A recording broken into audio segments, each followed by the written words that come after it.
முரண்பாடு இருக்கா? இருக்குதுனே. இயற்கைக்கும் கார்பரேட்டுக்கும் முரண்பாடுக்குள்ளேயே என்ன முரண்பாடு வரும்? விவசாயிகளுக்கும் உள்ள வரும், தொழிலாளர்களுக்குள்ள முரண்பாடு அதுல வரும். அப்ப எல்லா முரண்பாடுகளும் என்னவாக இருக்குன்னா ஒண்ணுக்கு ஒண்ணு தொடர்புடையதா இருக்கு. எதையுமே நீங்க பிரிச்சு பாற்ற முடியாது. ஆனா இன்னைக்கு இருக்க குறிப்பான சூழல்ல என்ன சிக்கல் இருக்கோ, இப்ப நான் முன்னாடியே சொன்ன மாதிரி தேர்தல் நேரத்துல எது வந்து நம்முடைய முதன்மை முரண்பாடாக இருந்தது? பாஜகவை வீழ்த்துவது முதன்மை முரண்பாடாக இருந்தது. இப்ப பாஜகவை வீழ்த்தது முதன்மை முரண்பாடாக இருக்கிறதுனாலயே நம்ம என்ன சொன்னோம்? பாஜக ஓட்டு போடாதுன்னு சொன்னமே ஒழிய காங்கிரஸ் ஓட்டு போடாதுன்னு நம்ம சொல்லல. ஏன்னா பாஜகவுக்கு ஓட்டு போடாத அப்படின்னு சொல்வதன் மூலமாகத்தான் அதற்கு மாற்றான ஒரு கட்சி ஆட்சிக்கு வந்து பாஜக வீழ்த்த முடியும். அப்ப நம்மளோட முதன்மை அந்த குறுகிய காலகட்டத்துக்கு என்னவாக இருந்தது? பாஜகவை வீழ்த்துவதாக இருந்தது. அதுக்கு முன்னாடி வரைக்கும், தேர்தலுக்கு முன்னாடி வரைக்கும் நம்மளோட முதன்மை முரண்பாடு என்னவாக இருந்தது? பாசிசத்தை வீழ்த்துவது நம்மளுடைய முதன்மை முரண்பாடாக இருந்தது. இப்போ நமக்கு திரும்பி அது என்ன வந்திருக்கு? பாஜக இல்ல, மொத்தமா பாசிசத்தை வீழ்த்துவது நம்மளுடைய அல்ல, பாஜக ஒரு அங்கம். RSS அம்சத்தோட சொன்ன மாதிரி RSS ஒரு அரசியல் கருவி தான் பாஜக. அப்ப RSS-ஐ வீழ்த்துவதுனா எதை வீழ்த்தணும்? பார்ப்பனிய இந்துத்துவத்தை வீழ்த்தணும். பார்ப்பனிய இந்துத்துவத்துக்கு இன்னைக்கு ஒண்ணுக்கு யார் சப்போர்ட் பண்ணி நிக்கிறாங்க? கார்பரேட் முதலாளிகள் சப்போர்ட் பண்ணி நிற்கிறாங்க. அப்போ இங்க இருக்கக்கூடிய மொத்தமா நம்ம இப்ப எடுத்து பார்த்தோம்னா நம்முடைய முதன்மை முரண்பாடு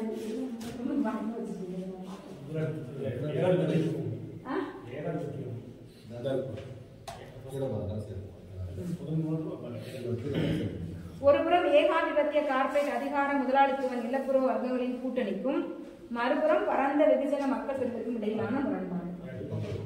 இப்ப நமக்கு இங்க இருக்கக்கூடிய மிகப்பெரிய சிக்கல் என்னவாக இருக்குன்னு சொல்லி பாத்தீங்கன்னா, இப்ப இன்னைக்கு ஏகாதிபத்தியம் தான் நம்மளுடைய, அதாவது கார்பரேட் பெரு நிறுவனங்கள் தான் இங்க வந்து பெருமளவுல வந்து ஆதிக்கம் செலுத்துது. ஜேம்ஸ் வந்து சொல்லும் போது அதையும் சொன்னாங்க. இங்க வந்து ஒரு ரிலையன்ஸ் மிக முக்கியமான கம்பெனி தான், பல்லாயிரக்கணக்கான கோடி வந்து வச்சிருக்காங்க. உலக முதலாளித்துவ பட்டியலில் வந்து அவங்க வந்து இருக்கிறாங்க. அதானி 4வது இடத்துக்கு வராரு, 3வது இடத்துக்கு போறாரு, திரும்பி பின்னாடி போறாரு மாதிரி இந்த பட்டியலில் இருந்தா கூட அவர்கள் யாருடைய, அவங்களை நம்ம என்ன சொல்றோம்னா இளைய பங்காளி, ஜூனியர் பார்ட்னர்ஸ் சொல்ற இடத்துல தான் இருக்கிறோம். ஏன்னா தொழில்நுட்பம் தயாரிக்கிற இடத்துல இவங்க இல்லை, இவங்க வந்து அவங்கள நம்பிதான் இருக்காங்க. அவங்களுக்கு இவங்க என்னவாக இருக்காங்கன்னு சொல்லி பாத்தீங்கன்னா, இவங்களுக்கு சாதகமாக எந்த கார்பரேட் நிறுவனங்கள் இருக்குதோ அவங்களோட போய் ஒட்டிக்கிறாங்க. இவங்க தனியா எல்லா ஏகாதிபத்திய கார்பரேட்களையும் எதிர்த்துக்கிட்டு இவங்க தனியா இல்லை, நான் வந்து தனியா நிற்பேன், இது என்னோட நாடு, இந்த நாட்டை சுரண்டுறதுக்கு எனக்கு மட்டும் தான் உரிமை இருக்கு, இங்க இருக்க தொழிலாளியை கொடுமைப்படுத்த எனக்கு மட்டும் தான் உரிமை இருக்கு, நீ எப்படி வர முடியும் அப்படின்னு அவங்க எந்த கார்பரேட் நிறுவனத்தையும் கேட்கல. என்ன பாக்குறாங்க? சரி, அமெரிக்கா கார்பரேட் நிறுவனம் அது தனக்கு கூடுதலான வாய்ப்பு கொடுத்தா அமெரிக்கா கார்பரேட் நிறுவனத்தோட பேசி இருக்கிறது. இந்த பக்கம் சரி சைனா வருதா, சைனாவில நமக்கு வந்து கூடுதலான வாய்ப்பு கிடைக்குதா, இந்த பக்கம் ரஷ்யா அப்படின்னு வாய்ப்பு இருக்க இடங்கள்லாம் அவங்க மாறி போய் நின்றுக்கிறாங்க. அவர்களுக்கு வாய்ப்புள்ள இடம், அதனாலதான் அவங்களை நம்ம என்ன சொல்றோம் அப்படின்னா இளைய பங்காளிகள் சொல்றோம். தரகு முதலாளிகளா இந்த முதலாளிகளா நம்ம வரையறல. தரகு முதலாளினா அவன் எந்த கார்பரேட் என்ன சொல்றானோ அதை மட்டும் செய்யறதுதான் என்னது தரகுன்னா அவங்களுக்கு தெரியல. நார்மலா நம்ம தரகரோட வேலை என்ன இருக்கும்? யாரோட ஒருத்தவங்க இருக்காங்கன்னா அவங்களுக்கு அது கமிஷன் மட்டும் வாங்கிக்கிறது, அவங்களுக்கு ஒரு வேலையை செஞ்சு. அப்படி இல்லாம இருக்கிறதுனால நம்ம வந்து இளைய பங்காளிகளாக இவங்க இருக்கிறாங்க. ஆனா இளைய பங்காளிகளாக இருந்தாலும் இவங்க தனக்கான ஒரு கொள்கையை, ஒரு கோட்பாடை, இவங்களுக்கு லாபம் வர ஒரு விஷயத்த, தன்னோட இவங்களுக்கு லாபம் வர விஷயத்த கூட இவங்க செஞ்சு கொடுக்கறக்கூடிய இடத்துல அவங்க இல்லாதனால நம்ம முதன்மை முரண்பாடாக ஏகாதிபத்தியம் அப்படின்றது ஒன்று இருக்குது. அப்போ முக்கிய முரண்பாடுகளை நம்ம என்ன புரிஞ்சுக்கணும்னா, ஒரு முரண்பாடுகள் ஒவ்வொன்றுக்குள்ளேயும் என்ன இருக்குன்னா ஒரு தொடர்பு இருக்கு. இப்போ ஒரு முரண்பாடு, முதன்மை முரண்பாடு, அதை மட்டும் எடுத்துக்கிட்டு அதற்கான வேலையை மட்டுமே நம்ம செய்ய முடியாது. என்னென்ன முரண்பாடுகள் இருக்கோ இந்த முரண்பாடுகளை தீர்க்கிறது வகையிலான ஒரு பாதையை தான் நம்ம வந்து தேர்ந்தெடுத்து செல்ல முடியும். அது மட்டும் இல்ல, எல்லா கம்யூனிஸ்ட் கட்சியுமே உலக புரட்சியினுடைய ஒரு அங்கம் தான், உலக தொழிலாளர்களுடைய ஒரு அங்கம் தான். உலக தொழிலாளி, ஏதோ இடத்துல ஒரு தொழிலாளி பாதிக்கப்பட்டான் அப்படின்னா நம்ம இந்திய தொழிலாளி வர்க்கமும் அதற்காக நம்ம குரல் கொடுக்கணும், போராடணும். வெறுமனே பாதி போராட்டத்துக்கு மட்டும் இல்ல, உலக அளவில் ஏற்படுற, நம்ம பார்த்தோம் இல்லையா, உலக அளவில் ஏற்படுற உக்ரைன் ரஷ்யா போர் வந்தது, இங்க பெட்ரோல் சிக்கலாகுது. இப்போ இன்னைக்கு ஒவ்வொரு விஷயமும் இங்கேருந்து தக்காளியை ஏற்றுமதி பண்றாங்க, இங்க தக்காளி விலை இங்க ஏறி போயிருக்கிறப்ப இங்க நடக்கிற ஒரு விஷயம் உலக அளவுல ஒண்ணுக்கு ஒண்ணு தொடர்புடையதாக இருக்கு.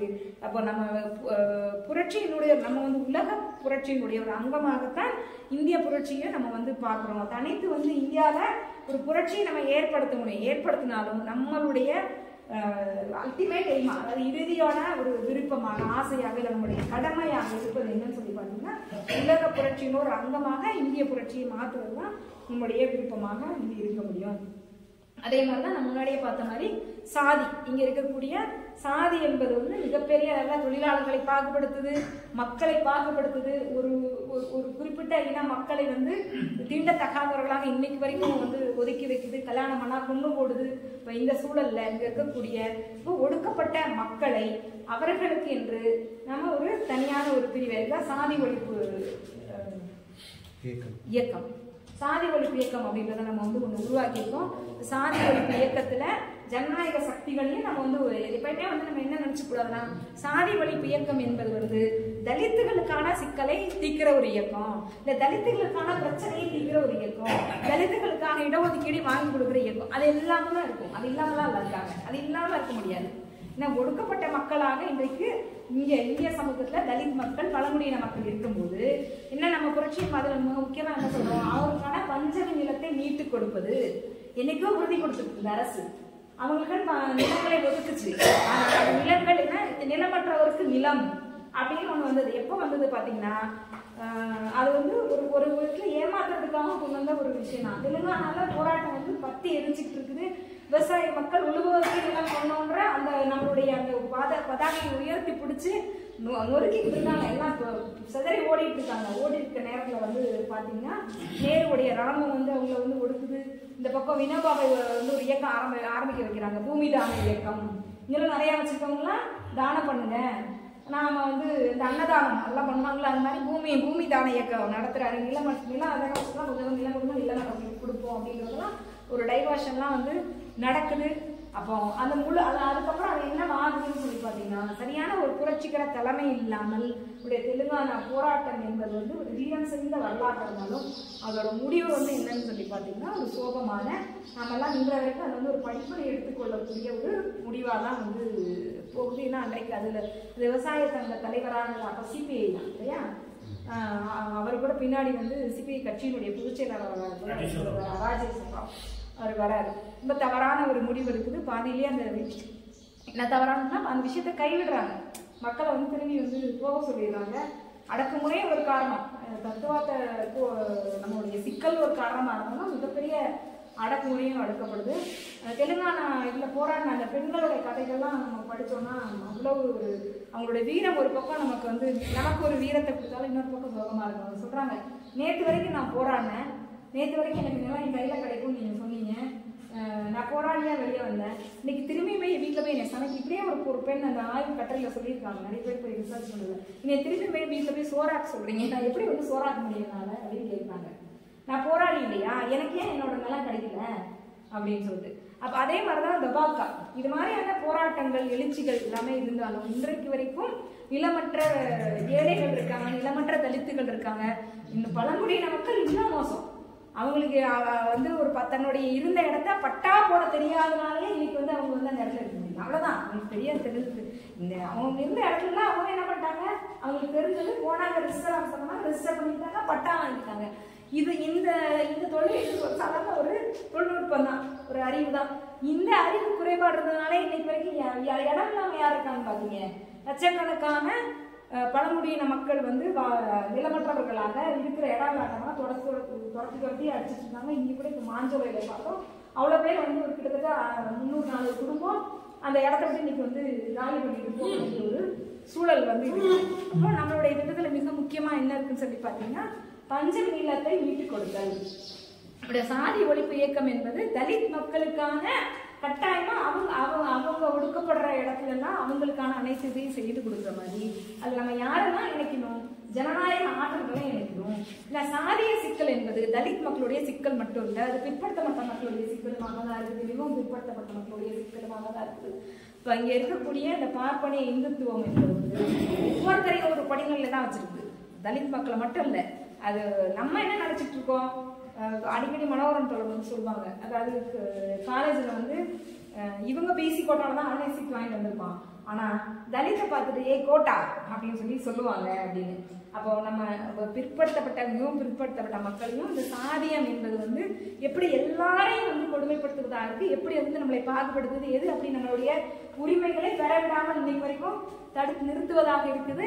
பார்ப்பனியம் எப்படி அந்த நம்மளுடைய இந்த பழமையான சிந்தனையை வந்து வச்சுக்கிட்டு மேலே ஏறி நின்றுட்டு நம்மளை எப்படியெல்லாம் நம்மளுடைய பொருளாதார வளர்த்தீங்க வெறுமனே நம்மளை வந்து சமூக மதிப்பு கொண்டு அதன் மூலமாக தான் இன்னைக்கு நம்ம நிறைய நீங்க செய்திகள் பார்த்துருப்பீங்க நீங்க முகநூல்ல எப்படி எப்படி முக்கியமான அரசு துறையிலெல்லாம் இன்னும் எத்தனை சதவீதம் பார்ப்பனர்கள் இருக்காங்க, முக்கியமான பதவிகள் அதிகாரம் இருந்த பதவியில பார்ப்பனர்கள் இருக்காங்க, வெளிநாடுகளுக்கான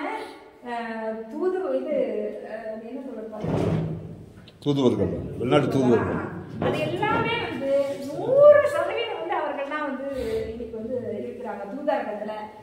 தூதரக பொறுப்பாளர்களாக வேலை என்னவாக இருக்கட்டும் அவங்கதான் வந்து இருக்கிறாங்க அப்படிங்கிற ஒரு சூழல்ல வந்து அப்போ இந்த சாதியம் என்பது தலித் மக்களுடைய பழங்குடியின மக்களுடைய சிக்கல் மட்டும் கிடையாது, தீண்டாமை என்பது அவர்களோட சிக்கல் மட்டும் கிடையாது, அது நம்மளுடைய உரிமை தான். மார்க்ஸ் தான் சொல்வாரு, நீ ஒரு விலங்க ஒருத்தனுக்கு போட்டேன்னா நல்லா ஞாபகம் வச்சுக்கோ, உனக்கு மேல ஒருத்தன் உனக்கு விலங்கு போட காத்துட்டே இருக்கிறான் அப்படின்னு. விலங்கு ஒடித்தல் என்பதை வந்து நீ ஒருத்தன் போடுவது மூலமா நீ விலங்கற்ற போயிட முடியாது, எல்லாரோட விலங்குகளும் அடித்து நிற்கப்படும் போது மட்டும்தான் நீ வந்து சுதந்திரமான மனிதனாக இருக்க முடியும் அப்படின்னு சொல்லுச்சு. அதெல்லாம் நம்ம சாதி ஒழிப்பு இயக்கம் மூலமாக நம்ம புரட்சியின் பாதை அப்படி ஒரு சாதி ஒழிப்பு இயக்கத்தை கட்டணும் அப்படின்னு வந்து சொல்லுது. அப்புறம் நம்ம இப்போ வந்து நம்ம ஏறத்தாழ வந்து 140 கோடி மக்கள் கிட்டத்தட்ட வந்து நம்ம வந்து இருக்கிறோம். நம்மளுடைய அந்த இது வந்தே மாதரம் பாடல் ஒன்று இருக்கும், அதுதான் நம்மளுடைய எப்படி வந்து ஜனகணமன வந்து நம்ம தேசிய கீதம் சொல்றோமோ அது மாதிரி அதை வந்து தேசிய பாடல் தமிழ்ல பாடல்களும் ஹிந்தியில் எனக்கு வந்து தெரியல, அதுக்கு ஏதோ ஒரு பேர் சொல்லுவாங்க. அதை வந்து இன்ன வரைக்கும் அதை வந்து நம்ம சொல்லிட்டு இருக்கோம். ஆனா அதுல அதை எழுதின அவர் வந்து அந்த 7 கோடி மக்கள் தான் அப்படின்னு சொல்றாரு. அவர் வந்து அவங்கள சார்ந்த வங்காள மக்கள் தொகை தான். அதுல வந்து ஜனகணமனல கூட நம்ம சொல்லுவோம் சில பேர் அந்த நார்த் ஈஸ்டர்ன் மக்கள்லாம் வந்து விடுபட்டவங்களா தான் இருக்காங்க, அது அப்படி இப்படின்னு நம்ம தேசிய அதாவது வடகிழக்கு மாநிலங்கள் பேர்லாம் அதுல வராது, அப்படிதான் இருக்கு. அது அப்படியே வந்து தேசிய கீதமாக பண்ணி இன்ன வரைக்கும் நமக்கு கேள்வி இருக்குது. அது மாதிரிதான் நம்மளுடைய தேசிய பாடல்களும்.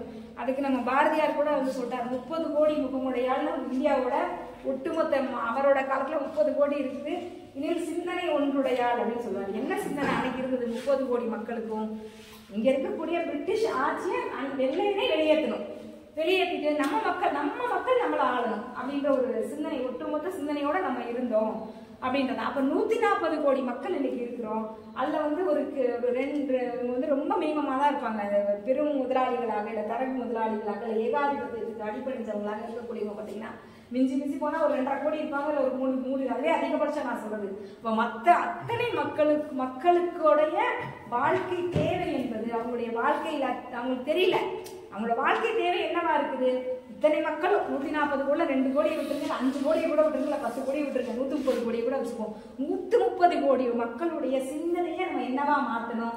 இங்க இருக்கக்கூடிய ஆட்சி இன்றைக்கு இருக்கக்கூடிய இந்த சிஸ்டம் இந்த இருக்கக்கூடிய அமைப்பு என்பது நம்மளே சுரண்டுகின்ற அமைப்பு, நம்மளை காலங்காலமாக அடிமையாக வைத்துக் கொண்டிருக்க அமைப்பு. நமக்கு சுதந்திரமே தரல. நடந்தது வந்து முதலாளிகளுக்கு தான். ஆட்சி மாற்றம் தான், இங்க வந்து அரசியல் மாற்றம் தான் நடந்தது, அரசியல் மாற்றம் நடக்கல. வெள்ளை நிற முதலாளிகள் போயிட்டு பழுப்பு நிற முதலாளிகள் வந்தாங்க அப்படின்னு வந்து கம்யூனிஸ்ட்கள் சொல்றாங்க. அவங்க தான் இருக்குது. அப்ப இந்த 130 கோடி மக்களுக்கும் இந்த ஒத்த சிந்தனையை கொண்டு போற செயல்பாடை நம்ம செய்யணும். நம்ம முன்னாடியே பார்த்த மாதிரி இங்க பல்வேறு மொழிகள் பேசுறாங்க, பல்வேறு பழக்க வழக்கத்தோட இருக்கிறோம், ஒவ்வொருத்தருக்கும் வேற வேறமான விஷயங்கள் இருக்குது.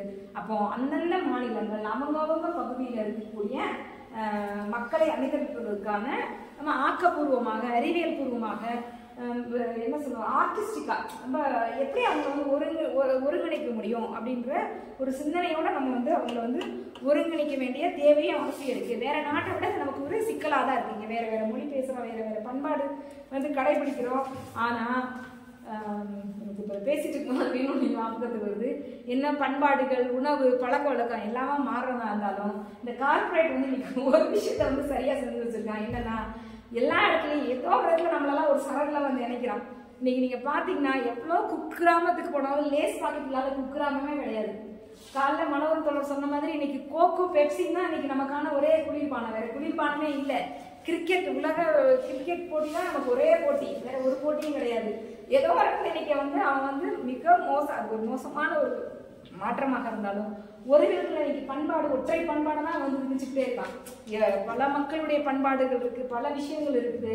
ஆனா அவன் அந்த மார்க்ஸா சொல்வாரு, ஒரு முதலாளியும் தனக்கான சவப்பேட்டியை தானே தான் நினைக்கிறான். எப்படின்னா ஒரு முதலாளி அதிகமா சொல்ல தொழிலாளி என்ன பண்ணுவான், அவன் ஒருங்கிணைஞ்சுக்கிட்டே இருப்பான். இப்போ உலக அளவுல, இந்திய அளவுல கிட்டத்தட்ட ஒரு முதலாளி, 2 முதலாளி, 3 முதலாளிகள் தான் இருக்காங்க. தமிழ்நாட்டுக்குன்னு தனியா அன்னைக்கு காளிமார்க் இருந்தது, தமிழ்நாட்டுக்குன்னு டிவிஎஸ் இருந்தது. அப்ப அந்த முதலாளி வேற, அந்த தொழிலாளி வேற. ஆனா இன்றைக்கு கார் கம்பெனி ஒரே கார் கம்பெனியாக போகுது, ஒரே தொழிலாளியாக போறான். இப்படியாக இருக்கும்பொழுது என்ன நமக்கு அது இது என்ன நமக்கு ஒரு வாய்ப்பு தருதுன்னா, நம்ம மொழியா பண்பாடா வேற வேற சிதைவுகள் இருந்தாலும் இந்த முதலாளித்துவம் என்ன பண்ணுனா, ஒரு ஒருங்கிணைந்த ஒரு தொழிலாளி வர்க்கத்தை, ஒரு ஒருங்கிணைந்த ஒரு மக்களை, ஒடுக்கப்பட்ட மக்கள்லாம் வேற வழியே இல்லாம ஒருங்கிணைய வேண்டியது இருக்கு. மின்சார கட்டணம் இங்க உயர்துன்னா அது காரணமா யார் இருக்கா? தமிழ்நாடு கவர்மெண்ட் மட்டும் இல்ல, அது காரணமா உதயமின் திட்டம் இருக்கு. அதை உதயமின் திட்டத்தை கொண்டு வரது யாரா இருக்கா? மத்திய அரசு, இங்க இருக்கக்கூடிய பாஜக ஒன்றிய அரசா இருக்கு. அப்போ நாம மட்டும் போராடினா பார்த்தா அது மின்சார கட்டணத்தை ஏற்படுத்தா நாம என்ன செய்ய வேண்டியது இருக்கு? கட்சி இந்தியாவுக்கு ஒரு கால் கொடுக்க வேண்டியது. அப்ப இந்திய மக்கள் முழுவதையும் நம்ம என்ன பண்ண வேண்டியது? உதயமின் திட்டத்துக்கு எல்லாம் ஒருங்கிணைக்க முடியும், ஒரே காலில் அதை நம்ம நிறுத்த முடியும். இப்படியான விஷயங்களையும் நமக்கு இந்த முதலாளித்துவம் செஞ்சுட்டு இருக்கு. இப்போ இதெல்லாம் நம்ம கவனமாக இருந்து கொண்டு நம்ம நாட்டில் நிலவுகிற இந்த சூழல்கள்லாம் புரிந்து கொண்டு நம்ம ஒரு அதற்கான போராட்டங்களை, அதற்கான அமைப்புகளை நம்ம உருவாக்கிட்டே இருக்கணும் அப்படின்றது தான்.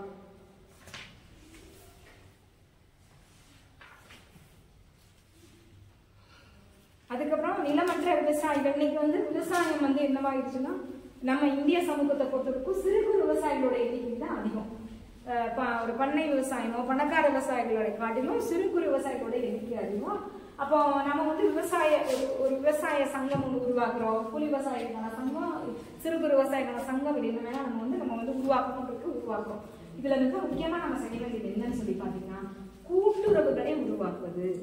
அதுதான். ஏன்னா சிறு குறு விவசாயம் என்னதான் குட்டிக்கரனா என்னதான் அடிச்சாலும் இன்றைக்கு இங்க கொண்டிருக்கிற இந்த பெரு முதலாளித்துவ மாற்றம் எல்லாமே எங்க போயிடுச்சு? விதை முதற்கொண்டு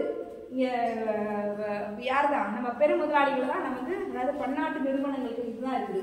ரொம்ப காலத்துக்கு முன்னாடி பாத்தீங்கன்னா எஸ்ஓசி ஒரு 10 ஆண்டுகள் பண்ணிருக்காங்க. மான்சாண்டா தான் மிகப்பெரிய இயக்கம் நடத்தினாங்க. விதை பன்னாட்டு நிறுவனங்கள் கையில, உரம் பன்னாட்டு நிறுவனங்கள் கையில.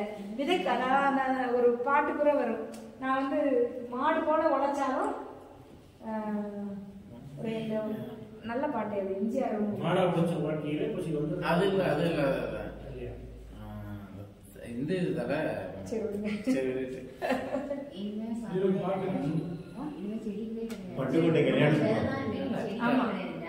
நாடோடின்னு நினைக்கிறேன்.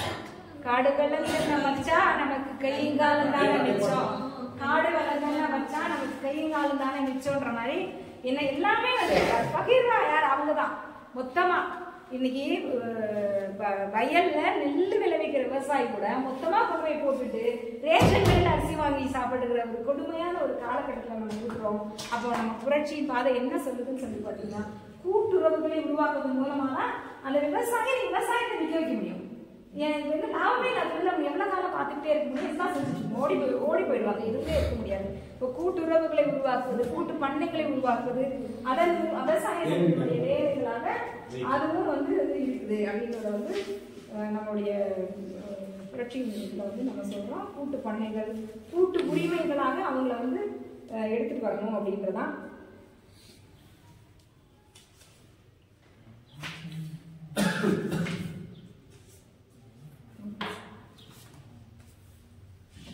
புரட்சியின் மாதிரிதான் பெரிய சப்ஜெக்ட் சொல்லவே இல்லையா?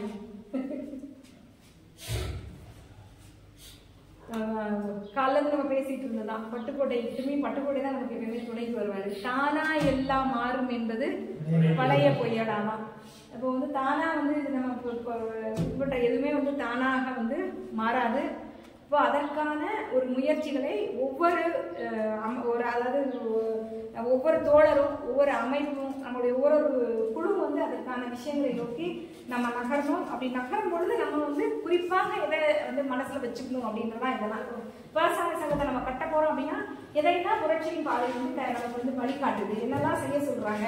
அது மீண்டும் மீண்டும் இந்த 3 புத்தகத்தையும் நம்ம என்ன வச்சுக்கணும்னு சொல்லி பார்த்தீங்கன்னா ஒரு அரிச்சோடி மாதிரி அப்பப்போ வந்துட்டு நம்ம வந்து திருப்பி திருப்பி பார்த்துக்கணும். நம்ம இன்னைக்கு போட்ட இந்த தீர்மானம் சரியா, இன்னைக்கு இந்த தீர்மானம் நம்ம நடைமுறைப்படுத்த போறோம். இது வந்து நமக்கு வந்து நிறைய அதில் வந்து நம்ம நடைமுறையில புதுசாக செய்யும் பொழுதுதான் நமக்கு அந்த சிக்கல் நிறைய வந்துகிட்டே இருக்கும். எப்பயுமே நம்ம இங்கே கூட வந்து எல்லா கூட்டங்கள்ல கட்சி கூட்டங்களா இருக்கட்டும், அமைப்பு கூட்டங்களா இருக்கட்டும், யாரெல்லாம் வந்து அதிகமாக கேள்வி கேட்பாங்க அப்படின்னு சொல்லி பார்த்தோம்னா யாரெல்லாம் கடமையே செய்யலையோ அவங்க மட்டும் தான் உரிமையை அதிகமாக கேட்பாங்க. ஆனா ஆக்சுவலா கடமை உரிமையும் ஒரு நாணயத்தோட 2 பக்கம் மாதிரி. நீங்க கடமையை செஞ்சுட்டு தான் நீங்க உரிமையை கேட்க முடியல. உரிமையை கேட்டாலே நீங்க என்ன செஞ்சிருக்கணும், கடமையை நிறைவேற்றிருக்கணும். ஆனா மாத்தி நடக்கும். கடமையை செய்யறவங்க யாருமே அதிகமா உரிமையை கேட்க மாட்டாங்க. ஏன்னு சொல்லி பாத்தீங்கன்னா கடமையை நம்ம செய்யும்போது நமக்கு என்ன தெரிய வரும்னா அவ்வளோ சிக்கல் இருக்கும். 2 அடி எடுத்து வைக்கிறதுக்குள்ள 3 அடி சரிக்கு பின்னாடி போயிருக்கும். இப்போ ஒவ்வொருத்தரும் நம்ம கடமையை செய்யும்போது அப்ப நமக்கு என்ன வரும்னா சரி இவ்வளவு வேலை செய்யும்போது நமக்கு இவ்வளவு சிக்கல் வருது. அப்ப நமக்கு மேல இருக்க கமிட்டியோ இல்ல மேல இருக்கிற தோழர்களோ தலைவர்களோ அவங்க எல்லாம் என்ன வந்து சிக்கல்களை சந்திச்சிருப்பாங்க அப்படின்ற விஷயத்த வந்து நமக்கு வந்து செய்ய வரும். அப்ப என்னன்னா நம்ம நடைமுறைக்கு போகும் பொழுது நிறைய சிக்கல்களை நடைமுறை நம்ம சந்திச்சுக்கிட்டு தான் இருக்கோம். போலீஸ் ஸ்டேஷன் போகும் 10 தடவை போனாதான் 11ஆவது முறை தான் நமக்கு அந்த கலை தெரியும். எந்த போலீஸ்காரன்ட்ட சண்டை போடணும், எந்த போலீஸ்காரன்ட்ட அமைதியா பேசணும். ஒரு சாதாரண ஒரு கூட்டத்துக்கு பெர்மிஷன் வாங்க போறதுக்கே, ஒரு ஆர்ப்பாட்டத்துக்கு கூட்டத்துக்கு பெர்மிஷன் வாங்க போனவங்களுக்குலாம் தெரிஞ்சிருக்கும். ஆனா கூட நம்ம என்ன செய்ய மாட்டோம், போலீஸ்காரங்களோட சும்மா சில பேர்லாம் பாத்தீங்கன்னா என்னவாதான் சண்டை போட்டுட்டே இருப்பாங்க. கடைசியில் பார்த்தா அவன் கட்டம் கட்டி வச்சு ஒரு வேலையை செய்வான். அப்போ அவங்க யாரெல்லாம் கூட்டத்துக்கு அரேஞ்ச் பண்ண போறோமோ அவங்களுக்கு தெரியும் எப்போ போலீஸ்காரங்க சண்டை போடணும், எப்போ அமைதியா இருக்கணும், என்ன செய்யணும் அப்படின்றத. அப்போ நடைமுறையில் போகிற அனுபவங்கள் நமக்கு நிறைய விஷயத்தை வந்து நம்ம கற்றுக் கொடுக்கும். அப்போ எப்பெல்லாம் நமக்கு வந்து அதில் வந்து கேள்வி வருதோ சிக்கல் வருதோ அப்போ நம்ம செய்கிற செயல்பாடுகள் சரியா தப்பா அப்படின்றது வந்து நம்ம வந்து புரட்சியின் பாதையை வாசிக்கிறது மூலமா. ஏன் அப்படின்னா நிறைய விஷயங்கள் வந்து பேசியிருக்கிறோம்.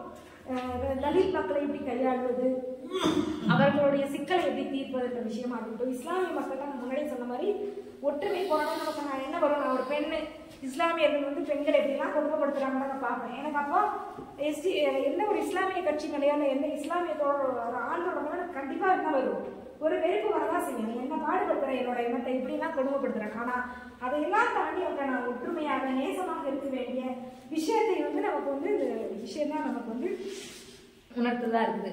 அதே மாதிரிதான் காலையில பார்த்த மாதிரி நம்ம சூழலியலும் இயற்கையும் இன்னைக்கு மிகப்பெரிய அளவுல அது வந்து நமக்கு அது வந்து வயநாடு கூட இன்னைக்கு கண்ணு முன்னாடி இருக்கிற ஒரு எக்ஸாம்பிளா இருக்குது.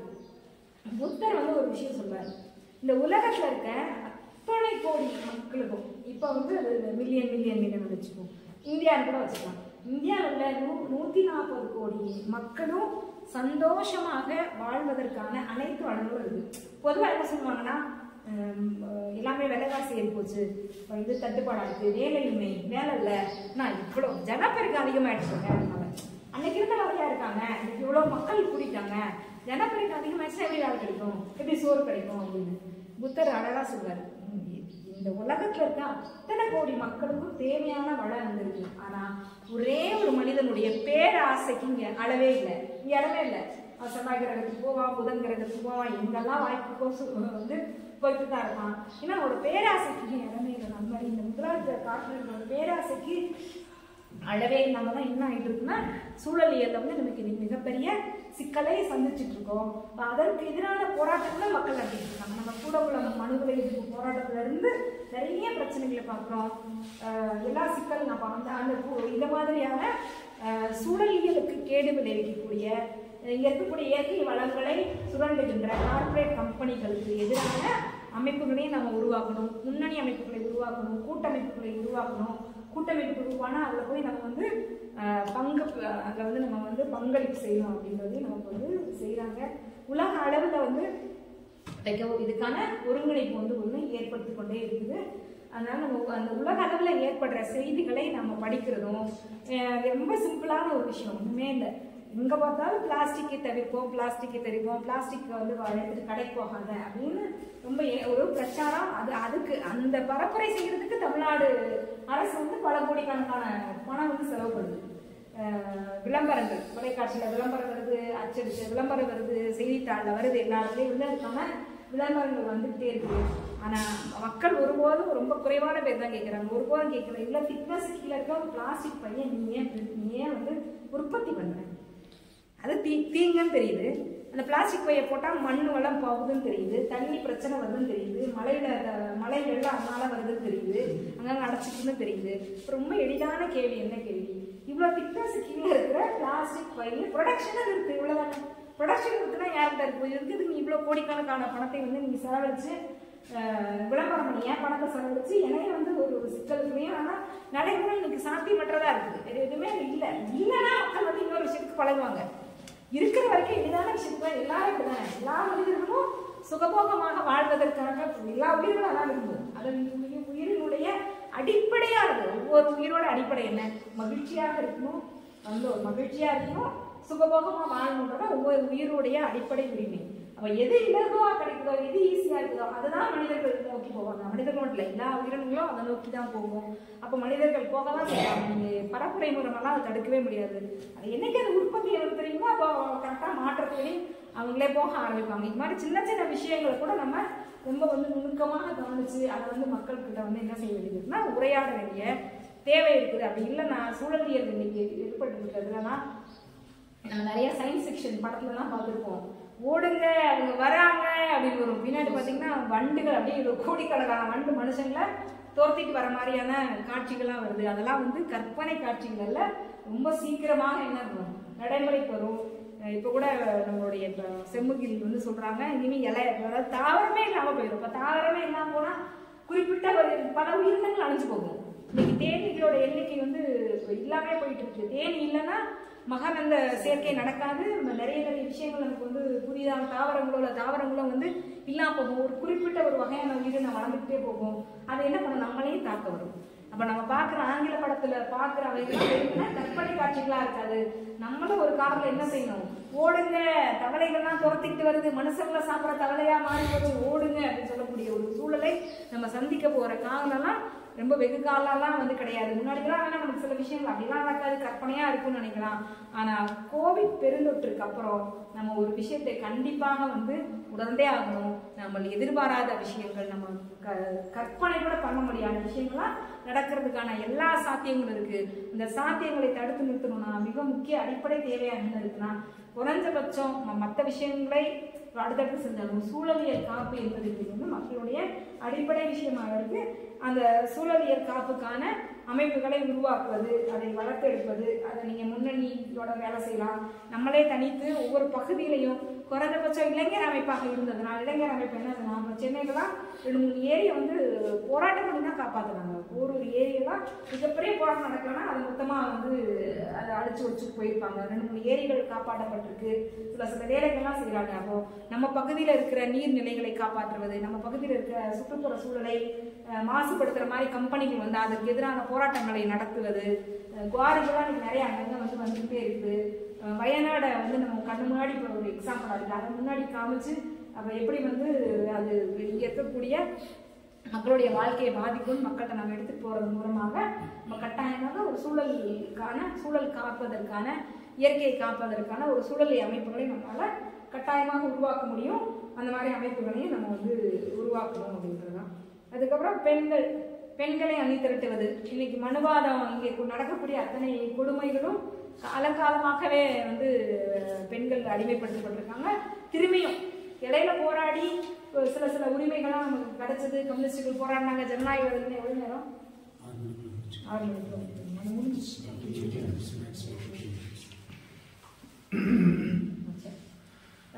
எல்லாருமே போராடி நிறைய உரிமைகளை நாம வந்து பெற்றிருக்கிறோம். ஆனா இன்றைக்கு உலகளாவிய சூழல்ல மீண்டும் என்னன்னா பெண்கள் வந்து உடல்களாக பார்க்கப்படுவதோ, பெண்கள் வந்து நிறைய ஒரு நம்ம என்னையே பார்க்க முடியல. இன்னைக்கு வரைக்கும் பெண்கள் கடத்தப்படுவது என்பது வந்து தொடர்ந்து நடந்து கொண்டே இருக்குது. எங்க போறாங்க, என்ன ஆகுறாங்க, காணாமல் அழிக்கப்படுறாங்க பெண்கள். அகதிகளாக வர்ற பெண்களுக்கு வந்து கணக்கெடுப்பே இல்லை.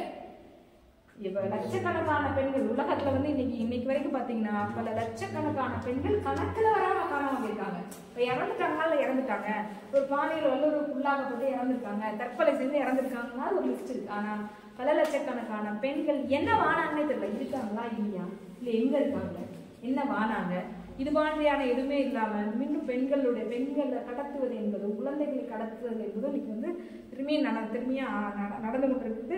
பெண்களை மீண்டும் உடல்களாக சித்தரிப்பதும் காமிக்கிற ஒரு விஷயம் நடக்குது. ஆனால் அதுக்கு எதிராக வந்து போராட்டங்களும் இங்கே வந்து நடந்து கொண்டு தான் வந்து இருக்குது. போராட்டங்களை நம்ம வந்து மேலும் அதிகப்படுத்துவது, பெண்களுக்கு அவங்களுடைய சிக்கலை வந்து புரிய வைக்கிறது அப்படின்ற இந்த பொதுவாக இன்னைக்கு இருக்கிற மிகப்பெரிய சிக்கல் என்ன அப்படின்னு சொல்லி பார்த்தீங்கன்னா, ரொம்ப எளிதாக அவங்க இந்து அப்படின்ற ஒரு அடையாளத்துக்கு கீழே ஆண்கள் பெண்கள் எல்லாருமே ரொம்ப எளிதாக, அதாவது பெண்கள் ஆண்டாண்டு காலமாக அவங்களுக்கும் கோவிலுக்கும் விரதங்களுக்கும் பூஜை முறைகளுக்கும் பெண்களுக்கு தான் மிகப்பெரிய நெருக்கம் இருக்கிறதுனால அவங்க ஈஸியாக வந்து நம்ம எவ்வளோதான் சொல்கிறோம், நாங்கள் வந்து இந்துத்துவத்தை தான் எதிர்க்கிறோம், இந்து எங்களுக்கு எதிரி இல்லை, காவி இந்துத்துவம் தான் அப்படின்னு நம்ம என்னதான் சொல்லலாம். இந்து அப்படின்ற ஒரு கோட்டுக்குள்ள வந்து எல்லாரையும் ஒருங்கிணைச்சு இஸ்லாமியர்கள் மேல ஒரு வெறுப்பை உருவாக்கியிருக்காங்க, கிறிஸ்தவர்கள் மேல ஒரு வெறுப்பை உருவாக்கியிருக்காங்க. அப்போ நம்ம இந்த இடத்துல நம்ம செய்ய வேண்டிய வேலை என்னன்னா, பெண்கள் ஏன் ஒன்றுபடணும், அது எந்த இனமாக இருந்தாலும் எந்த சாதியாக இருந்தாலும் எந்த மதமாக இருந்தாலும் ஒருங்கிணைய வேண்டிய அவசியமும் தேவை என்ன இருக்கு அப்படின்னா, பெண்கள் தினந்தோறும் வந்து சிக்கலை பிரச்சனைகளை வந்து சந்திச்சுட்டு தான் இருக்கிறாங்க. அப்ப பெண்களுக்கான அமைப்பை நம்ம வலுப்படுத்துவது, இந்த சமூகத்தினுடைய சரிபாதி இனமாக பெண்கள் இருக்காங்க. அவங்க இல்லாம நீங்க இந்த புரட்சியின் பாதையிலையும் அரசியல் திட்டத்திலையும் கட்சி விதிகள் அமைப்பு விதிகள் எதை நீங்க கராராக அமல்படுத்தினாலும் சரிபாதி பெண்ணினத்தை உங்களுடைய கட்சியில அமைப்புல நீங்க சேர்க்காம புரட்சியில அவங்களோட பங்களிப்பு இல்லாமல் புரட்சியை செய்து விட முடியாது. புரட்சி செய்யணும்னா ஆண்களும் நிம்மதியா வாழ முடியாது. அப்போ பெண்களை அணிதிரட்ட வேண்டியது என்பது பெண்களுடைய விடுதலைக்காக மட்டும் இல்ல, உங்களோட விடுதலைக்காக கூட நீங்க என்ன பண்ணணும்னா, சொன்ன மாதிரி அது நம்ம கணக்கு உருவாக்கணும். ராணுவத்திலையும் நம்ம கணக்கு, நம்ம ரஷ்ய புரட்சியெல்லாம் ராணுவத்தில் 50 பேர் இந்த பக்கம் வந்து நின்னதுனாலதான் வெளியே அந்த குறிச்ச நேரத்தில் அந்த வந்து புரட்சி வந்து அங்கே வந்து நடந்தது.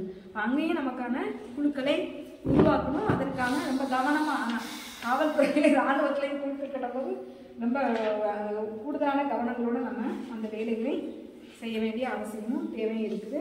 அதே மாதிரிதான் இப்போ ரொம்ப சமீப காலமாக இன்னொரு விளிம்பு நிலை மக்கள் மேல உலகம் முழுவதும் ஒரு கவனம் வருது. இந்தியாவில் தமிழ்நாட்டில் ஒரு கவனம் வந்திருக்கு. LGBTQA+, திருநங்கை திருநம்பி, அதாவது ஆண் பெண் அது அல்லாம வேறு பாலின மாற்றத்துக்குள்ள இருக்கக்கூடிய அந்த அவங்களுக்கான உரிமைகளுக்காக போராடுது. அவர்களையும் ஒருங்கிணைத்து கொண்டு நம்ம வந்து அவர்களுக்கான விஷயங்களுக்காக குரல் கொடுப்பது, அதுக்கான அணிகளை உருவாக்குவது, அந்த வேலைகளையும் நம்ம செய்யணும் அப்படின்றதான். அதுக்கப்புறம் பண்பாட்டு அணி, இதுதான் வந்து மிகப்பெரிய ஒரு வேலையை செய்ய வேண்டிய ஒரு இடம். ஒரு குறிப்பிட்ட காலம் வரைக்கும் நீங்க சுதந்திர போராட்டம் நடந்து முடிஞ்ச சுதந்திர போராட்டத்தெல்லாம் பண்பாட்டு தளத்துல ஏற்படுற அந்த விஷயங்கள் மிகப்பெரிய போராளிகளாக நமக்கு நின்ற வரலாறு உலகம் முழுக்க. தாய் நாவல் எத்தனையோ பேரை வந்து புரட்சிக்கு வந்து கூட்டிட்டு வந்தது, எத்தனையோ பேரை இன்ன வரைக்கும் புரட்சியாளர்கள்லாம் மாத்திருக்குது. அதே மாதிரிதான் எனக்கு வந்து அடிக்கடி இந்த பேர் மறந்து போயிடும். வியட்நாம் இதுல வந்து ஒரு கதை இது வரும், நன்றி முன்னடிச்சு ஓட்டிக்கலாம். அதெல்லாம் படிச்சுட்டு எத்தனையோ பெண்கள் வந்து அதுக்கப்புறம் வந்து அமைப்புக்கு அரசியலுக்கு வந்திருக்காங்க, உறுதிமிக்க பெண்களாக வந்து நின்றுருக்காங்க. அப்படியான படைப்புகள்லாம் வந்திருக்கு. நேரடியாக படைப்புகள் மட்டும் இல்லை, களத்தில் நின்று போராடிய இலக்கியவாதிகள், கலைஞர்கள், நடிகர்கள் எல்லாருமே வந்து நம்ம வந்து பார்த்துருக்கோம். ஆனால் இன்னைக்கு வந்து கொஞ்சம் கொஞ்சமாக அது மாறி போய் கலை இலக்கிய பண்பாட்டு அமைப்போட வேலையே என்ன மாறிடுச்சுன்னா, சில விருதுகள் கொடுக்கறது அந்த மாதிரியான ரொம்ப சுருங்கி போயிடுச்சு இருக்குது. புரட்சிகரமான பாடல்கள் பாடுறாங்க, எழுதுறாங்க, எல்லாமே நடக்குது. ஆனால் ரொம்ப முன்னாடி அளவுக்கு ஒப்பிட்டு பார்த்தோம்னா இப்போ ரொம்ப இருக்கணும். ஏன்னா அதை விட மிக மோசமான ஒடுக்குமுறை அடக்குமுறைலாம் இங்கே நடந்துகிட்டு இருக்கு. அப்போ அதை விட வீரியமிக்க எழுத்துக்கள் வரணும், அதை விட வீரியமிக்க பண்பாட்டு செயல்பாடுகள் நம்ம வந்து நடக்கணும். ஆனால் என்னவா மாறிடுச்சுன்னா, ஒரு கலை இலக்கிய அமைப்பாக வந்து அதை எழுதுறது அதுக்கான விஷயங்களாக அது மாறிடுச்சு. அப்படியெல்லாம் நம்முடைய பண்பாட்டு மேடைகள், பண்பாட்டு அமைப்புகள் எதுவாக இருந்தாலும் மக்களிடையே மாற்று பண்பாடை எடுத்துக்கொண்டு போய் செல்வதோ, எப்படி இன்றைக்கு இருக்கக்கூடிய இந்த இந்துத்துவ பண்பாடு, ஏகாதிபத்திய பற்றிய பண்பாடு, முதலாளித்துவ பண்பாடும் மனித குல விரோதியாக இருக்குது, எப்படி ஒவ்வொரு மனுஷனையும் மனித மாண்புலேருந்து பிச்சு தூக்கி தூர போடுது அப்படின்றத சொல்லிக் கொடுக்குற ஒரு விஷயமாகவும் நம்முடைய பண்பாட்டு அமைப்புகள், இயக்கங்கள் வேலை செய்யணும் அப்படின்றதான் வந்துட்டேன் கடைசி வந்து அப்படின்றது நம்மளுடைய பண்பாட்டு விஷயமாக இருக்குது. அதுக்கப்புறம் தேசிய இன பிரச்சனை, நாம் வந்து சுயநிர்ணய உரிமையை ஆதரிக்கக்கூடிய ஒரு அரசியல் திட்டம் தான் நம்மளுடைய திட்டமாக இருக்குது. காங்கிரஸாக இருக்கட்டும், மிக குறிப்பாக பாஜக ஆட்சிக்கு வந்தவொடனே ஜிஎஸ்டி வரியிலே நம்ம பார்த்தோம். இன்னைக்கு பட்ஜெட்டாக இருக்கட்டும், எல்லா விதத்திலையும் நிறைய காவல்துறை சம்பந்தப்பட்ட சட்டங்கள், குற்றவியல் சட்டங்கள் திருத்தினதாக இருக்கட்டும், எல்லாமே வந்து மாநில உரிமைகள் அத்தனையும் பறிச்சுக்கிட்டு எல்லாத்தையும் மையப்படுத்தக்கூடிய ஒரு வேலை வந்து இன்னைக்கு வந்து பாஜக அரசு வந்து செஞ்சுட்டு இருக்கு. அதுக்கு முன்னாடி காங்கிரஸ் தான் செஞ்சது. சுதந்திர போராட்ட காலகட்டத்துக்கு அப்புறம்லேருந்தே பார்த்தோம், ஜம்மு காஷ்மீர் என்ன வாக்குனாங்க இந்த காங்கிரஸ்காரங்க நமக்கு தெரியும். வடகிழக்கு மாகாணங்கள் அவங்க என்ன நிலைமை, மணிப்பூர், அருணாச்சல் பிரதேஷ், எல்லா இடங்களையும் இன்னைக்கு நடக்கிற விஷயங்கள் தெரியும். தமிழ்நாட்டோட உரிமைகள் எப்படிலாம் பறிக்கப்படுது, நம்முடைய மொழியை நம்ம வந்து உயிர் நீத்து பல ரத்தமும் உயிரையும் பலி கொடுத்து தான் இன்னைக்கு வந்து இந்தி மொழி திணிப்பை வந்து நம்ம வந்து இன்னைக்கு வரைக்கும் எடுத்துட்டு நிற்கக்கூடிய இருக்கிறோம். அப்போ நம்ம உயிரையும் கொடுத்து தான், ரத்தத்தையும் கொடுத்து தான் மாநில உரிமைகளை காப்பாற்றிட்டு இருக்கோம். இப்போ மாநில உரிமைகளுக்கான ஒரு விஷயங்களை நம்ம வந்து கணக்கில் எடுத்துக்கணும். ஏன்னா முன்னாடியே பார்த்த மாதிரி இந்தியா வந்து ஒரு பல்தேசிய, பல மொழிகளையும் பல பண்பாடுகளையும் கொண்டிருக்கிற ஒரு தேசமாக இருக்கிறது. அப்போ தேசிய இன சிக்கல் என்பதும் தேசிய இன உரிமை என்பதும் இந்தியாவுடைய ஆன்மாவாக அடிப்படை உரிமையாக இருக்குது. அதனால் அதுக்கான அமைப்புகளையும் நம்ம வந்து உருவாக்கணும். சரி, இப்பெல்லாம் நம்ம மாற்றங்கள் செய்யணும், நிறைய அமைப்புகளை உருவாக்கணும்னு பார்த்தோம். அதில் மிக முக்கியமாக ரொம்ப காலமாக பல்வேறு கம்யூனிஸ்ட் கட்சிகள் செய்வது என்னன்னா, தேர்தல் பாதை திருடர் பாதை, தேர்தலுக்கு பங்கேற்கக்கூடாது, நம்ம வந்து தேர்தலை புறக்கணிக்கணும், புறக்கணிப்பு வாதம்னா கம்யூனிஸ்ட் கட்சிகள் முன்வச்சுட்டே இருந்தாங்க. ஆனால் நம்ம சட்டமன்றத்தையும் நாடாளுமன்றத்தையும் மிக முறையாக அதுவும் நமக்கான ஒரு களமாக நம்ம வந்து பயன்படுத்த தான் செய்யணும். பொதுவாக என்ன சொல்லுவாங்கன்னா, ரொம்ப சாதாரணமாக பேசணும் அப்படின்னா அவ்வளோதான், கொள்கை மாறி போயிடுவாங்க. சட்டமன்றத்துக்கு போயிட்டாங்கன்னா, நாடாளுமன்றம் நமக்கு தேர்தல் நம்மளே கூட்டிகிட்டு போனோம்னா நம்ம அதோட போனோம்னா நம்ம கொள்கை மாறி போயிடுவாங்க அப்படின்னா, ஒரு சட்டமன்ற எம்எல்ஏவாகனா, ஒரு நாடாளுமன்ற எம்பி ஆகுனா, ஒருத்தர் கொள்கை கோட்பாடெல்லாம் விட்டுட்டு அதுக்கு போகிற ஒருத்தர் போனார்னா அவர் கம்யூனிஸ்ட் கட்சியில் இருந்தாப்புல வேற ஏதாவது ஒரு இல்லை கொள்கை மாதிரி கோட்பாடு மாதிரி போக மாட்டாரா? இப்படி மனிதமாக பார்ப்பாங்க. ரொம்ப நீங்கள் பேசியிருப்பீங்க, உங்களுக்குலாம் கூட தெரிஞ்சுருக்கோம். நம்மள தேர்தலில் போட்டிக்கலாம் வெற்றி, ஆனால் இல்லை நம்ம தேர்தலுக்கு போனோம்னா சாக்கடையாக போயிடுவோம், அரசியல் தேர்தல் சாக்கடைக்குள்ளே மூழ்கி போயிடுவோம் அப்படின்னு. இப்போ நம்ம கொள்கையில நம்ம கோட்பாடுகளையும் நம்ம உறுதியாக மக்களுக்கான ஒரு கட்சியாக, மக்களுக்கான ஒரு நபராக, தோழராக, ஒரு அமைப்பாக நிற்கும் பொழுது நாடாளுமன்றத்தை சட்டமன்றத்தை முறையாக நம்ம எப்படி வந்து புறக்கணிப்பு வாதம் தவறோம், அந்த மாதிரி அதாவது ஒவ்வொரு முறையும் தவறு தான், பங்கேற்பு வாதம் வருவேன். எல்லா தேர்தலையும் நான் போட்டிடுவேன். சிபிஐ சிபிஎம் உடைய மிகப்பெரிய தோல்விக்கு அதுவும் காரணம். அதாவது தேர்தலுக்காகவே வந்து கட்சி நடத்துகிற ஒரு கட்சியாக கொஞ்சம் மாறிவிட்டார்கள். அது வந்து அதாவது பங்கேற்பாங்க, எல்லா தேர்தலையும் பங்கேற்கணும். இப்போ எல்லா தேர்தலையும் நமக்கு தான் பலம்னா கூட்டணி வைக்கணும், அதுக்காகவே பயங்கரமான சந்தர்ப்பவாதம் நம்ம சொல்றோம், கலப்பவாதங்கள்லாம் மாறுது. அப்போ எல்லா தேர்தலையும் பங்கேற்போம் என்பதும் தவறு, எல்லா தேர்தலையும் புறக்கணிப்பு வாதமும் தவறு, பங்கேற்பு வாதமும் தவறு. தேவையும் அவசியத்தையும் ஒட்டி நம்ம வந்து நாடாளுமன்ற தேர்தலையும் சட்டமன்றத்தையும் நாடாளுமன்றத்தையும் உள்ளாட்சி தேர்தலையும் நம்ம வந்து பயன்படுத்தணும் அப்படின்னா நம்மளுடைய பாதையாக இருக்கிறது. கட்டாயமாக நம்ம எம்பியாவோ எம்எல்ஏவோ ஆனாலும் இல்லை கூட்டணி அமைக்க அளவுக்கு நம்ம பெரும் கட்சியாக வளர்ந்து கூட்டணிக்குள்ள போய் அமைச்சர் பொறுப்புகள்லாம் வாங்கினாலும் கொள்கையை கோட்பாட்டையும் கம்யூனிஸ்ட் கட்சி தூக்கி பிடித்து நிற்கும் பட்சத்தில் கண்டிப்பாக நான் கட்சி விலை போகாது, நபர்களை பற்றி நம்ம கவலையே இல்லை.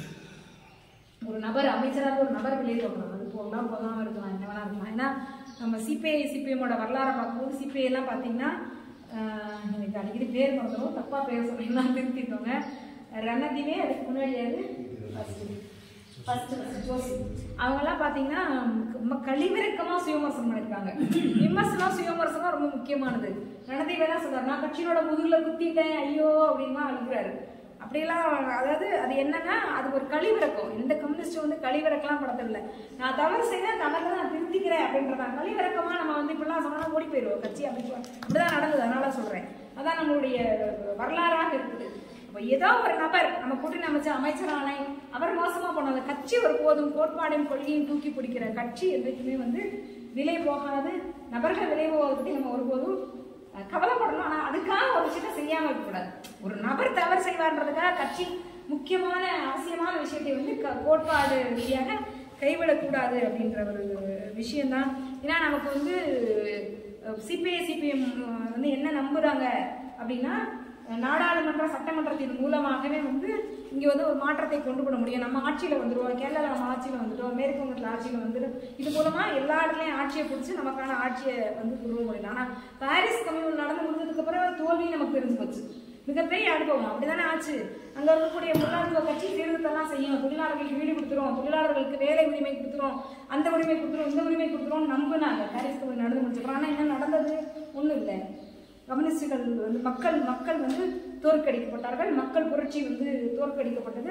மீண்டும் வந்து ஒடுக்குமுறைக்கும் அடக்குமுறைக்கும் உள்ளான ஒரு மிகப்பெரிய வரலாறு நமக்கு இருக்கு.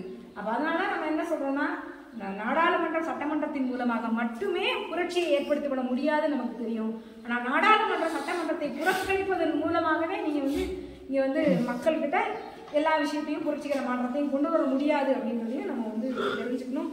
லெனினும் நமக்கு அப்படிதான் வந்து மிக சரியாக தான் அந்த விஷயத்துல வந்து வழிகாட்டுறாரு அப்படின்றதான். அப்புறம் ஐக்கிய முன்னணிகள் வந்து நம்ம வந்து உருவாக்குறது, அந்த பாசிச எதிர்ப்பு முன்னணியை கூட நம்ம இந்த காலமாக ரெட் ஸ்டார் கட்சி அந்த முன்னணியில் ஒரு முன்னணி தான், அது கூட்டணி அந்த ஐக்கிய முன்னணியில ஒரு அங்கமாக இருந்து கொண்டு செயல்படுறோம். அப்ப எங்கெல்லாம் வாய்ப்பு இருக்கோ அங்கெல்லாம் நம்ம வந்து குறிப்பான விஷயங்களுக்கான ஒரு ஐக்கிய முன்னணி, தத்துவார்த்த ரீதியான ஐக்கிய முன்னணிகள் நம்ம வந்து உருவாக்கணும் அப்படின்றதையும் நம்ம வந்து முனைப்பா இருக்கணும். அது ஒரு ஐக்கிய முன்னணி தானே, நம்ம அதுல ஒரு பங்கு தானே அப்படின்னு நம்ம வந்து அதுல நம்மளுடைய வேலைகளே எப்பயுமே பொதுவாக அப்படி இருக்கும். 4 பேர் சேர்ந்து வேலை ஒரு கூட்டமைப்பு உருவாக்கிறோம், இல்லை முன்னணி உருவாக்கியிருக்கோம், ஐக்கிய முன்னணி உருவாக்கியிருக்கோம்னா 4 பேர்ல ஒரு ஆளா நம்ம வந்து வேலைகள் செய்யுது. அப்படி அல்லாமல் அந்த இதுல நம்மளுடைய தத்துவார்த்த நம்ம வந்து என்ன நம்புறோம், நம்மளுடைய திட்டமும் நம்மளுடைய செயல்பாடு தான் ரொம்ப மற்ற எல்லாத்தையுமே நம்ம ஒரு சிறந்த திட்டத்தை முயற்சியை நம்ம முன் வச்சிருக்கோம். அப்படின்னா நம்ம அந்த இடத்துக்கு தலைமை இடத்துக்கு வரணும்னா நம்மளுடைய உழைப்பும் நம்மளுடைய பங்களிப்பும் அனைத்து நம்மளால சாத்தியப்பட்ட அனைத்து வகையிலே அந்த இருக்கணும். எந்த வகையிலே அது ஐக்கிய முன்னணி தானே குறைவா இருக்கக்கூடாது. நம்ம ஒரு வேலை எடுத்து செஞ்சோம்னா நம்ம கட்சி நம்ம அமைப்பு ஒரு வேலை எடுத்து செஞ்சா எந்த அளவுக்கு அது ஊக்கமாகவும் ஆக்கமாகவும் அதை நம்ம செய்யறதுக்கு முயற்சி பண்ணுவோம். அத்தனை விஷயமே நம்ம எதுல செய்யணும், ஐக்கிய முன்னணியே செய்யணும். அப்பதான் ஐக்கிய முன்னணி கைப்பற்றுவதெல்லாம் நம்ம நோக்கம், தலைமை எடுத்து நம்ம வரணுன்றதுலாம் நம்ம நோக்கம். நம்மளுடைய கோட்பாடு சரி நம்ம நினைக்கிறோம், நம்மளுடைய தத்துவார்த்த நம்ம அரசியல் திட்டம் நம்ம சரி நினைக்கிறோம். இந்த அரசியல் திட்டத்தை வச்சுதான் இங்க ஒரு புரட்சியை ஏற்படுத்த முடியும் நம்ம நம்புறோம். அப்படின்னா அந்த அரசியல் திட்டத்தின் அடிப்படையில் அந்த ஐக்கிய முன்னணி செயல்படுவதற்கான விஷயங்களை செய்வதற்கான அனைத்து விஷயங்களையும் நம்ம வந்து முன்னெடுக்கணும். கூட்டமைப்பு ஐக்கிய முன்னணிகளையும் உருவாக்குறதுக்கான பங்களிப்பு நம்ம வந்து ரொம்ப சிறப்பாக நம்ம வந்து செய்யணும்.